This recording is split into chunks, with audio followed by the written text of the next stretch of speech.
Hello, everybody, and welcome to What's Underfoot. I'm Tony Wright, and this is the American Home Services Group and Commercial USA podcast, where we sit down with people supporting, shaping, and moving the floor covering industry forward. Each conversation is designed to get to know an industry leader and provide insight into leadership and success that our members can incorporate in their businesses and in their lives. Today, I'm joined by Scott Humphrey. He is the CEO of the World Floor Covering Association. Scott, thanks for being with us today. Thank you, Tony. Great to be with you. I wonder, before we get into the heart of our conversation, maybe you could tell our listeners something about Scott Humphrey that most people don't know. Yeah, Tony. So I am a vocal performance major.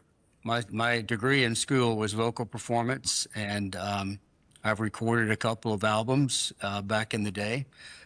Found out that it's very difficult to make it. My claim to fame, I tell people, it's kind of funny. I once sang a duet with Barbra Streisand at a wedding, but she wasn't there. They put the tape on the wrong side, and I started singing with her. I just finished it. Is that right? Yeah, that's it. Interesting. So you are not only a business leader, nonprofit leader, author, but you are also a singer. Yeah, I don't sing much anymore, but sang quite a bit in the past, mainly in church and patriotic stuff. Very good. Well, appreciate you sharing that with us. So, let me give you a proper introduction. How's that sound? Great. So Scott is the CEO of the World Floor Covering Association and has vast experience in the flooring industry, including 25 years with Shaw Industries. There he was served in many roles, including director of the Shaw Flooring Network, that is their elite dealer retailer program. And during his leadership at the WFCA, where he is now, it has grown to the largest nonprofit in the flooring industry and has acquired other nonprofit entities as well. Its current membership of over 10,000 represents 90% of all independent flooring retailers in North America.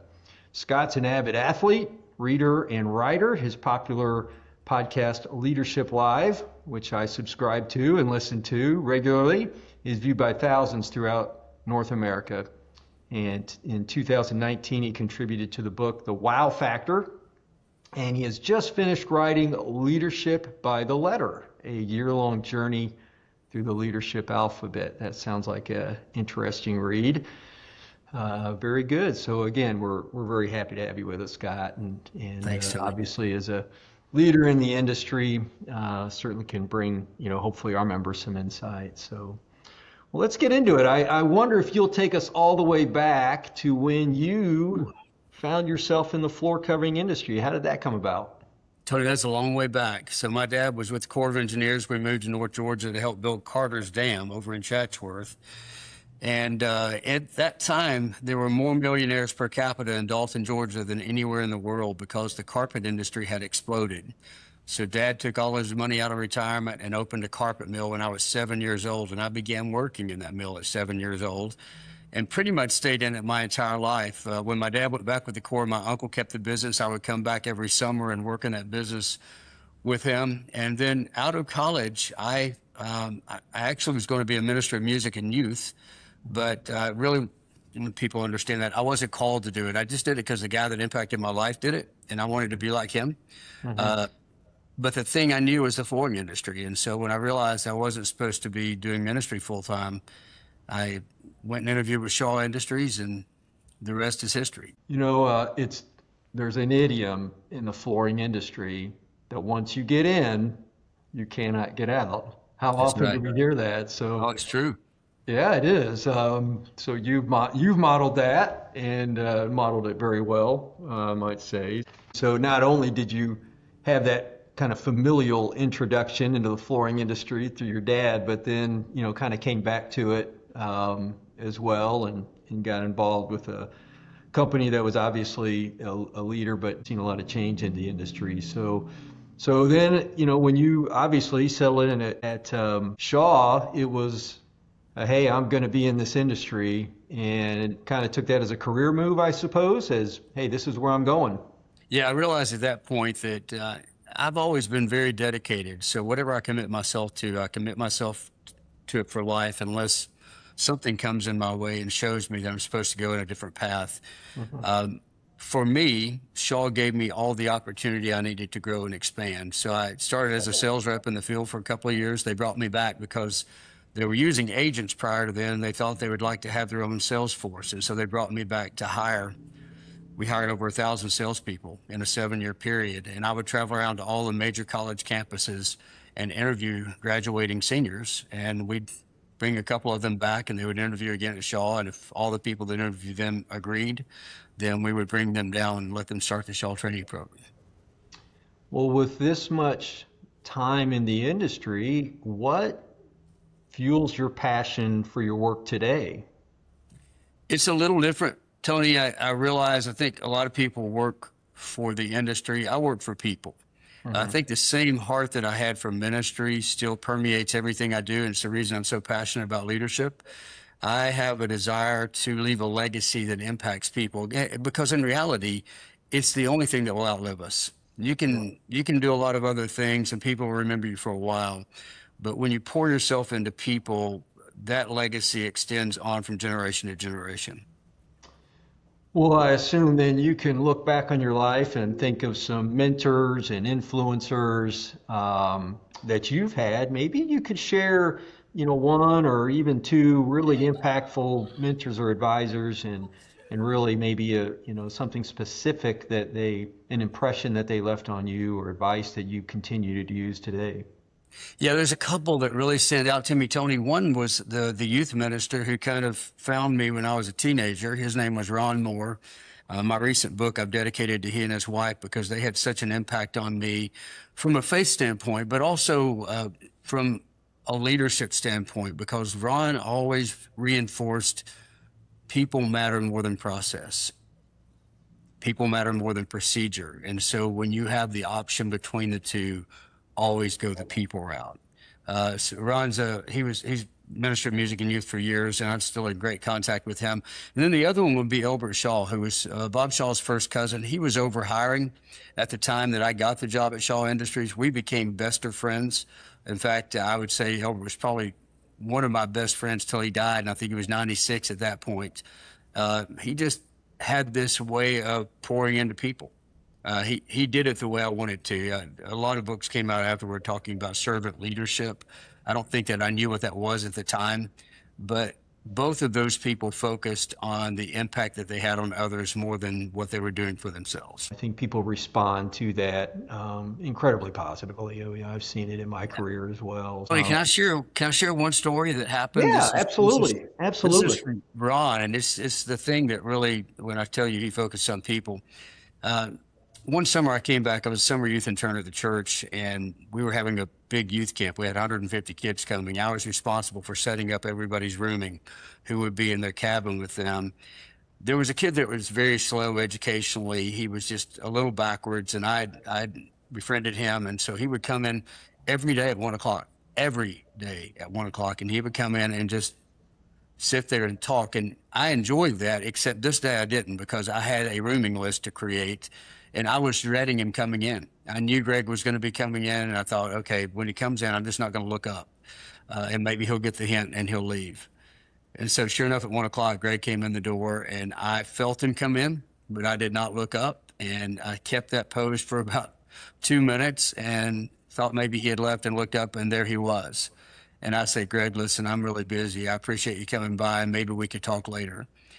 Greg didn't have to tell me that I had hurt him. It was obvious by his physical expression that I had disappointed him. And so I was kind of too busy to really notice at the time. He walks out. Ron Moore, this gentleman I told you had impacted my life, his office was right next to mine. So after Greg walked out, Ron called me and he said, hey, Scott, you got a minute? I said, sure, come on in. And so Ron came in, and I said, what can I do for you? He said, I'm just wondering how it is that you had time for me, but you didn't have time for Greg. And he said, people will always be more important than anything else you have to do. And I've never forgotten that lesson. It's really a lesson I learned through failure, but it has just permeated my mind in everything that I do. That whenever possible, and I'm a type A personality, it's very difficult for me to be in long conversations on the phone or in person, but I just have to make myself be present where I'm at. When you're impacted personally, or when you see the impact that you've had, positive or negative, it sticks with you, doesn't it? It really does. Can change your future behavior and perspective. So, well, obviously that is a moment, that obviously changed your approach to people. Is there any others similar to that you could say that, hey, this was another instance that really changed how I approach my work or how I approach people or how I manage? Or is there another instance that you think Yeah. of? Tony, I would think probably when I accepted this position. So I was at Shaw. I was in a great position. I was over the Shaw Flooring Network. As you know, we have a gigantic convention down in Orlando every other year. That was my big party. I had the best customers Shaw had to offer. We were the most profitable aspect of Shaw's business. And Shaw asked me to serve on the nominating committee for the WFCA. I didn't really know who they were, but I agreed to do it. John Goblin at the time was executive vice president, and he had asked me to step into that role. And I met a gentleman by the name of Chris Davis, who was running the WFCA at the time, and met him in Philadelphia. Came back. We talked about how we could work together, and he dropped dead about 8 days later. I realized that 2 months later, I was listening to a local radio station here in Dalton and heard the chairperson of the WFCA crying on the radio. And I thought, what in the world's going on? He said Chris had passed away, and I didn't think anything else about it. And then that fall, I get a phone call from a couple of really dear friends, Nick Federici and Jay Copelson, who works with Mannington. Nick is now retired. And they said, hey, listen, we're looking for somebody around the WFCA. And I said, well, guys, I don't know of anybody. I said, but I'll keep my ear to the ground. And they said, no, we were thinking about you. I said, I literally laughed at him. I said, you got to be kidding. I said, I've got the job a lifetime. I'm well compensated. I said, guys, I'm not really interested. And they said, well, can we just send you the job description? So, Tony, I'm a list guy. I make a list. I do New Year's resolutions. I know I fail at some of them every year, but I feel like every day I did it right. I'm better off than I would have been otherwise. And so I made a list of 10 things I wanted to accomplish in my career before I retired. And when I got the job description, 9 of my 10 were on the front page of the job description. And being a person of faith, I just said, God, I know what you're trying to do. Maybe you want to humble me, but whatever, I'll walk through the door. And went through the process. And I will tell you, and I think for me and many other people, and probably you as well, Tony, because I know you fairly well, the toughest decisions are between two rights, not between a right and a wrong, because those are somewhat obvious. But I liked where I was at Shaw, and I liked the opportunity to impact more people at the WFCA. And ultimately, that's what won out. I could impact Shaw's customers at Shaw. I could impact the whole industry at the WFCA. And the WFCA, quite frankly, didn't have much of an identity at the time. We were simply the organization that had owned surfaces, and we had sold the show, and so we were known for that. I wanted us to be known for addressing the issues that were impacting the industry, things we have done since, like installation, et cetera. Kind of looking in a different direction, we all face failures and challenges and setbacks. I wonder if you could think of a setback or a failure that you went through. Share a little bit about the circumstances, if one comes to mind, and really how that impacted you positively. How did you come out of that, better, able Yeah. to navigate, your circumstances as a result? There are some, Tony, I could share personal with you about going through a divorce, and I won't do that on here, but I think I learned things through that. And no matter any type of situation you deal with like that, you have to be willing to look at it and say, what part of that was me? What part of that was my fault? And so I have learned that when I am criticized, not to push it off and blame it on the person who's speaking, but to actually take it and hold it for a minute, let the emotion fade away, and then analyze that and say, okay, they may be wrong, but what truth is in there? What truth is in that? I would tell you that the other thing that really stands out to me is when I got the offer for this job, I interviewed with a gentleman who had hired the Postmaster General for the United States. That's who they had hired to interview for this position, interview me. He was a headhunter. And so I came in, I met with him, but it was a long process. I was in that for about 6, 8 months. And Shaw initially was very supportive of that. And then they said, listen, the retailers are beginning to wonder if you're really dedicated to them or if you're really just hanging out here until you get the other job. And so they said, so we decided that if you don't get that job, we're not going to let you keep running the Shelfway network. And I said, so I would not be working with the same group of people. And they said, that is correct. And I said, thank you. And Yeah. they said, what do you mean? I said, man, the only reason I was staying was the people. I've got a great team here, and I didn't want to abandon them. But if you're telling me that, then I'm going to go and put a last push on this job. And I did. And the committee that was responsible for hiring let the headhunter go and said, hey, we want Scott, and brought me in immediately. It was kind of funny, Tony, because being at Shaw, I'd never been to surfaces. I had never been there, but that's where they interviewed me in a panel interview, 8 of them on the other side of the table and me on this side. And so Inquisition. the headhunter was part of the interview. It was pretty intimidating. And they asked great questions. And they asked me, as you're doing, what are your weaknesses? And I said, well, I've got 2 I'm very aware of, and I want you to be aware of. One is I don't know a lot about installation. I've been in every other aspect of the industry, but I don't know a lot about installation. They said, that's okay. We have experts that can help you there. And I said, and I'm not a financial guru. I can read a P&L statement. I said, but that's not my strength. It's not my primary language. And they said, we've got somebody great as the VP of finance. You don't have to worry about that either. Funny story. I walked out and talked to the headhunter and I said, man, I felt like that went pretty good. What do you think? And he said, well, you'll want to get your expenses in pretty quick to get reimbursed. It can take a while. And I said, yeah, but how did you think the interview went? He said, no, you'll want to get those in pretty fast. So he never gave me a hint whatsoever that they might be interested. But I will say those 8 people are still dear friends to this day and still very involved. One of the things that's so unique about WFCA is once you step off as a chair or on the board, you still stay in pretty close contact, not just business wise, but as a friend.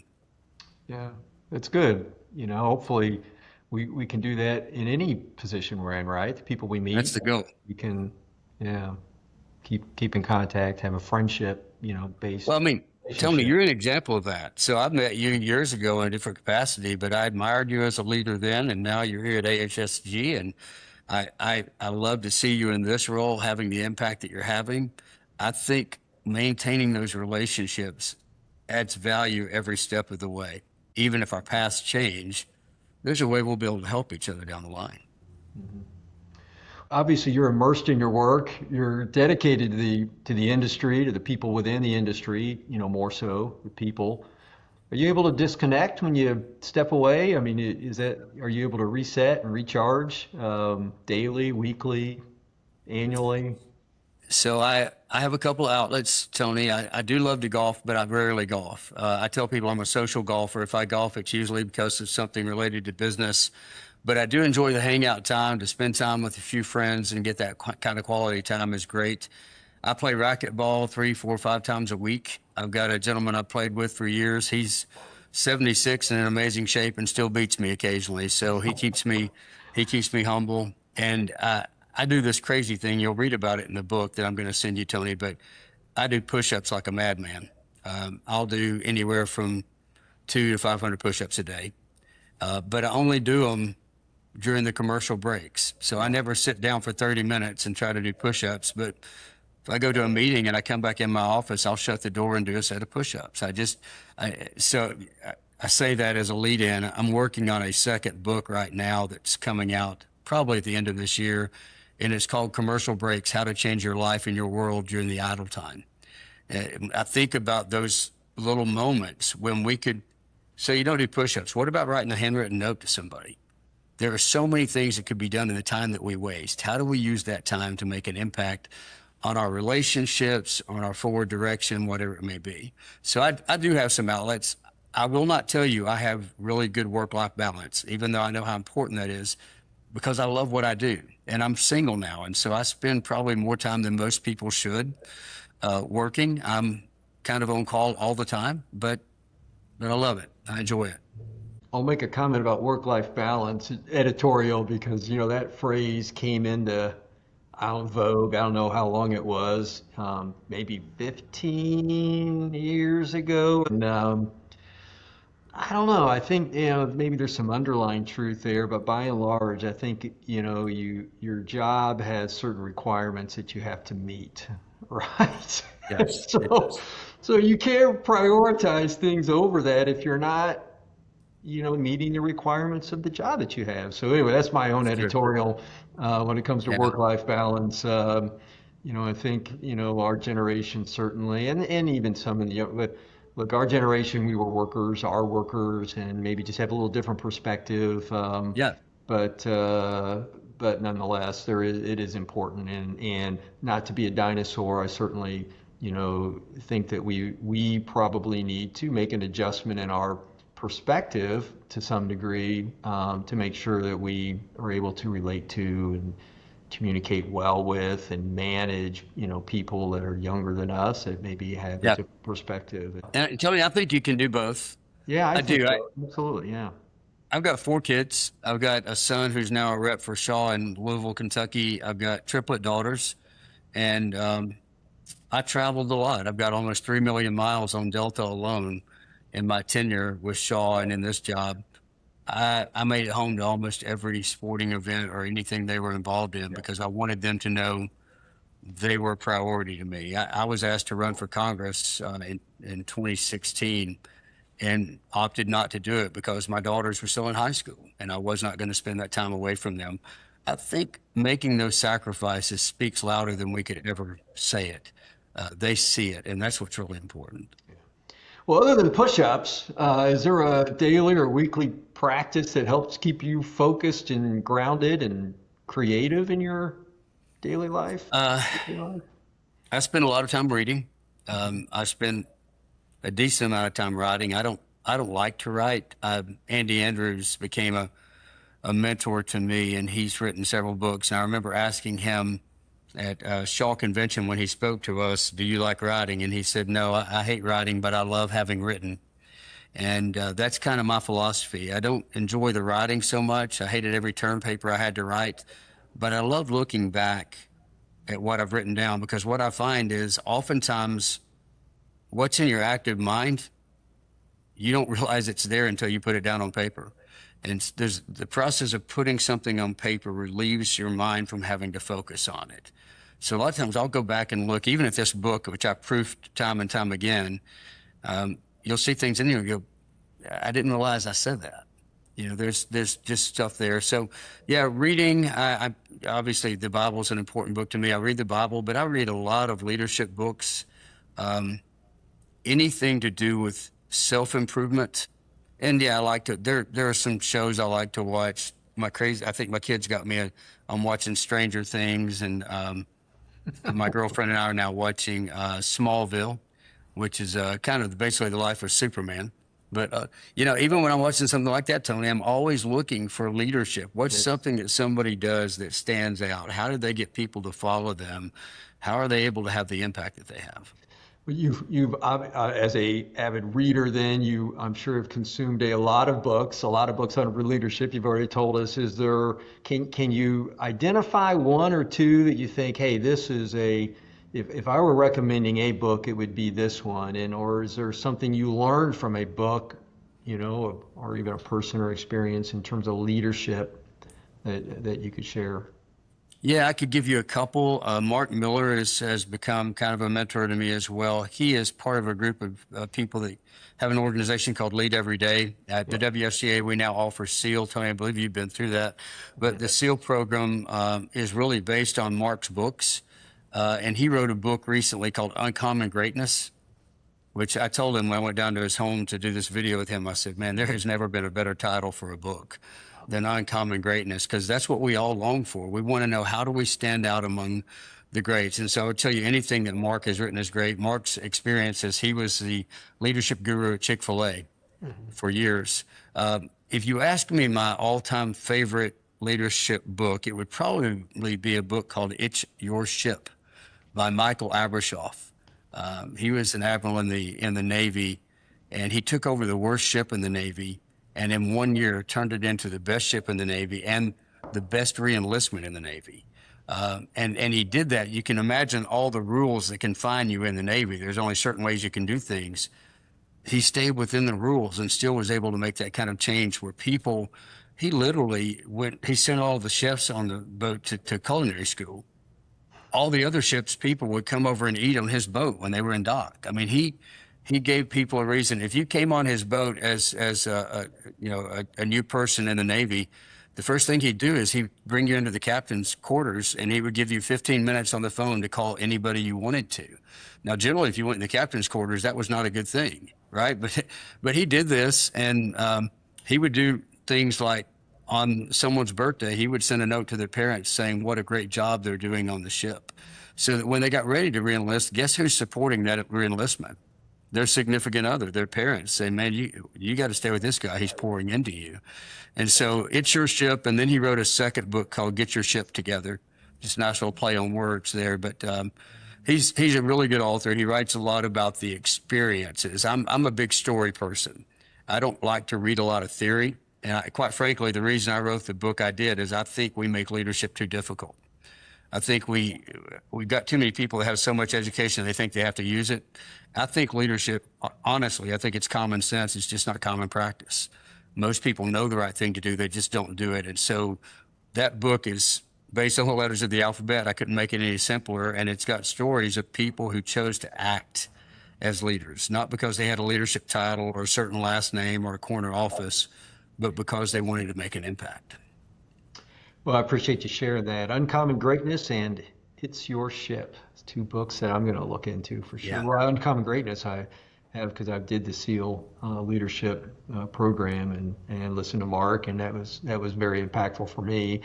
But I will certainly look into It's Your Ship as well. Well, kind of moving back to sort of our industry and before we wrap things up, is there a trend or development that you see in our industry that you think that our members that listen should be excited about or preparing for or looking towards that is down the road?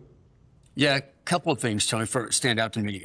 I've had some conversations with leadership at some of the major mills just in recent days, and I can tell you that on their mind is a focus or refocus on relationships, on building relationships with the retailer and creating loyalty. I think we lost that for a while. We got so into the business, and a lot of times when economic times get tough, we base our decisions more on the money than we do on the people. But I'm pleased to see that there is a rotation back, that the pendulum has begun to shift back to these key relationships and how to reward those. The other thing I think doesn't surprise anyone, and that's AI. What is the impact of AI on our industry? And the truth is, I don't think we know, but I do think it will be beneficial in many ways. I think you're going to see new constructions of product, new flooring products, probably even new flooring categories coming out, but you'll also see an expedition of the process and how can we make the process simpler for the people that are doing business with us. And so I'm really excited to see how both of those play out. Well, I echo your sentiment. I think that there was maybe a leapfrogging of the retailer and dealer by manufacturers to build a relationship with the consumer. And yeah. I think that was, I agree with you. I think that maybe there's a little bit of rethinking that now and saying, hey, let's dance with the one that brought us, right? And that there is you the go. retailer, the Well dealer. said. Yeah. And so I welcome that also. And yeah, AI, right? It's the great unknown. It is. It is scary, and yet it's undoubtedly going to bring positive impact. Harnessed correctly and used to improve for the improving nature that it can bring. So it'll be interesting to see how that all plays out because we don't know. To your point, right? Yeah, we don't. I will say one other thing, Tony, that I think you're going to see that will be somewhat surprising to some people, and that is I think the flooring industry is going to lead in finding a solution for immigration. I'm coming together with a lot of other associations to find a way for people that are not with criminal backgrounds to stay here and find a way to work because we need them. We need them in installation. We need them in all the construction industry. I think one of the things that we've been saying in DC when we go up there to lobby is the punishment for the crime should not punish the American people. So yes, there should be a punishment. There should be a length of years you have to work. There should be a fine that you pay back. And then you get in line for I don't know, maybe a lifetime of ability to work here without the ability to vote. You don't become a citizen, but you have the right, a lifetime green card, whatever it may be. We've had these conversations on both sides of the aisle in DC, and behind closed doors, both sides accept them, but they're afraid to come forward with them because they're afraid of how their constituents would vote if they took a stand one way or the other. Yeah. You know, the immigration issues, construction trades, incredibly impactful, floor coverings specifically, Yeah. very impactful. And, you know, my years in Indiana, we had, you know, a lot of installers that were immigrants, and you know, they were, you know, for me personally, right, they were friends as well as, you know, guys doing the work, and so yeah, there's balance there. You know, we always tried to follow the, you know, the vetting and the procedures that were in place, but yeah, it's a big question mark. It's an issue that has to be, you know, addressed, and to your point, the right way, and it would punish, you know, innocent bystanders, right? If you just, because people need their flooring installed, they need the construction trades and others, right? Where if you just took this entire set of people out, well, you wouldn't get it done. So no, I think 40% of all installers that have come into the trade the last 10 years came across the southern border. Yeah, yeah. That's a major blow to us, yeah. in a trade that is already undervalued and undernumbered. Yeah. Appreciate your leadership on that and what the FCA is doing, and through all of their, you know, sub organizations and entities and what's going on there. So, well, Scott, and I appreciate you joining me today. I appreciate you sharing a little bit of your time, your insight, and your story, you know, with me. Glad to be with you, Tony. Thank you. Best of luck to you. Have a great 2026. Yeah, we're going to try. So that was Scott Humphrey. He is CEO of the World Floor Covering Association, and I want to thank you for joining What's Underfoot and listening. And for more conversations designed to support our members and strengthen the industry, follow American Home Services Group or Commercial USA on LinkedIn at American Home Services Group, or on Instagram, also at American Home Services Group. So thank you for listening. And Scott, thanks for joining me. Thank you.